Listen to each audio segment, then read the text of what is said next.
ನಿಮಿಷ ನಾನೆಲ್ಲ ಮುಗಿಸ್ಬಿಡ್ತೀನಿ, ಆಮೇಲೆ ನೀವು ಏನು ಬೇಕಾದ್ರೂ ಪ್ರಶ್ನೆ ಕೇಳಿ. ಇನ್ನೊಂದು ಅಂತಾರಾಷ್ಟ್ರೀಯ ಮಟ್ಟದ ಸ್ವಿಮ್ಮಿಂಗ್ ಪೂಲ್ ಮಾಡೋದಕ್ಕೆ ಮಾಡ್ತಾ ಇದ್ದೀವಿ. ಇದೆಲ್ಲ ಇನ್ಮೇಲೆ ಎಲ್ಲ ಇಂಟರ್ನ್ಯಾಷನಲ್ಲೇ, ನ್ಯಾಷನಲ್ಗೆ ತುಮಕೂರಿಗೆಲ್ಲ ಆಗೋಯ್ತೀಗ, ಇನ್ನೆಲ್ಲ ಇಂಟರ್ನ್ಯಾಷನಲ್ಲೇ. ತುಮಕೂರಿನಲ್ಲಿ ಅಂತಾರಾಷ್ಟ್ರೀಯ ಮಟ್ಟದ ಸ್ವಿಮ್ಮಿಂಗ್ ಪೂಲನ್ನು ಮಾಡೋದಕ್ಕೆ ಈಗಾಗಲೇ ಪ್ಲ್ಯಾನ್ ಮಾಡಿದ್ದೀವಿ. ಜಾಗನೂ ಕೂಡ ಹೆಚ್ಚು ಕಡಿಮೆ ಗುರುತಿಸಿದ್ದೀವಿ. ಅವರು ಎಕ್ಸ್ಪರ್ಟ್ಸ್ ಬಂದು ಹೇಳ್ಬೇಕು ನಮಗೆ, ಅಲ್ಲ ಹೇಳಲ್ಲ, ಈಗ ಎಕ್ಸ್ಪರ್ಟ್ಸ್ ಬಂದು ಹೇಳಿದ್ಮೇಲೆ ನಾನು ಎಲ್ಲ ಹೇಳ್ತೀನಿ. ಎಕ್ಸ್ಪರ್ಟ್ ಬಂದು ಅವ್ರು ಹೇಳಬೇಕು, ನೋಡಿ ಇಲ್ಲಿ ಆಗಿದ್ರೆ ಪರವಾಗಿಲ್ಲ, ಇದಾಗ್ಬೋದು ಇಲ್ಲಿ ಅಂತ ಅವ್ರು ಕ್ಲಿಯರೆನ್ಸ್ ಕೊಟ್ಟರೆ ನಮಗೆ ಅವಾಗ ಮಾಡ್ತೀವಿ.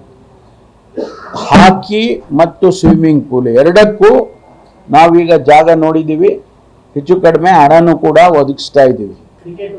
ತಳೀರಿ, ನೀನು ಯಾಕೋ ನೀನು ಮಾತ್ರ ಬೀಳ್ತೇವೆ ವಿಜಯ್. ಅದರಿಂದ ಇದು ಹೊಸದು. ತಮಗೆ ಗೊತ್ತಿದ್ದಾಗೆ ಕ್ರಿಕೆಟ್ಗೆ ನಾವು ಅಂತಾರಾಷ್ಟ್ರೀಯ ಕ್ರಿಕೆಟ್ ಸ್ಟೇಡಿಯಂ ಆಗಬೇಕು ಅಂತೇಳಿ ನಾವು 41 ಎಕರೆ 41 ಎಕರೆ ಭೂಮಿಯನ್ನು ಅವರಿಗೆ KDB ಜಾಗದಲ್ಲಿದ್ದದ್ದನ್ನು ಕೊಟ್ಟಿದ್ದೀವಿ.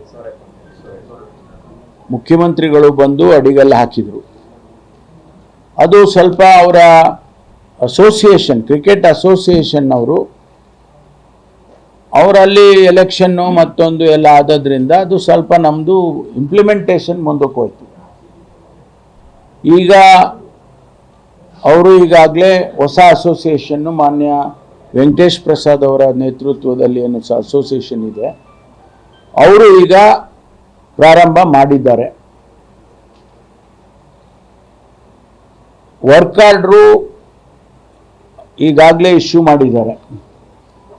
ಮೊನ್ನೆ ತಾನೇ ನಾನು ಕ್ರಿಕೆಟ್ ಸ್ಟೇಡಿಯಮ್ಮಲ್ಲಿ, ಚಿನ್ನಸ್ವಾಮಿ ಕ್ರಿಕೆಟ್ ಸ್ಟೇಡಿಯಮ್ಮಲ್ಲಿ 11 ಜನ ಮೃತಪಟ್ಟಂಥ ಯುವಕರು ಅವರಿಗೆ ಗೌರವ ಸಮರ್ಪಣೆ ಮಾಡೋದಕ್ಕೆ ಅವರೊಂದು ಸ್ಟ್ಯಾಂಡ್ ಮಾಡಿದ್ದಾರೆ. ಒಂದು ಏನು ಸ್ಟ್ಯಾಚ್ಯೂ ಅಲ್ಲ, ಜಾಗ ಮಾಡಿ ಅದಕ್ಕೆ ಒಂದು ಸ್ಮಾರಕ ಮಾಡಿದ್ದಾರೆ.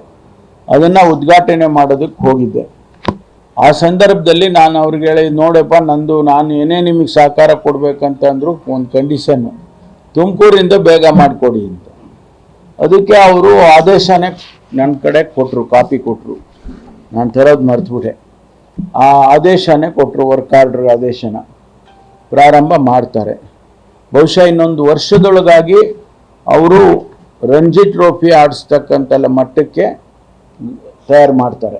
ಆಮೇಲೆ ಗ್ಯಾಲರಿ ಬರುತ್ತೆ, ಆಮೇಲೆ ಬೇರೆ ಬೇರೆ ಫೆಸಿಲಿಟೀಸ್ ಬರುತ್ತೆ, ಅದೆಲ್ಲ ಆಮೇಲೆ ಹಂತವಾಗಿ ಬರುತ್ತೆ, ಒಂದೇ ಸಾರಿ ಬರೋದಿಲ್ಲ ಅಂತ. ಸೊ ಅವರು ಈಗ ಕೆಲಸವನ್ನು ಪ್ರಾರಂಭ ಮಾಡ್ತಾರೆ. ನನಗನ್ಸುತ್ತೆ ಇನ್ನೊಂದು 2 ವರ್ಷದಲ್ಲಿ ನಾವು ಅಂತಾರಾಷ್ಟ್ರೀಯ ಮಟ್ಟದ ಕ್ರಿಕೆಟನ್ನು ನೋಡ್ಬೋದು ಅಲ್ಲಿ ಅಂತ ಅಂದ್ಕೊಳ್ತೀನಿ. ಆಮೇಲೆ ಹಾಗೆ ಇಂಪ್ರೂವ್ ಆಗ್ತಾ ಹೋಗುತ್ತೆ. ಇನ್ನೇನಿದೆ ಹೇಳ್ಬಿಡಿ, ಈಗೆಲ್ಲ ಕ್ವಶನ್ ಕೇಳ್ರಪ್ಪ.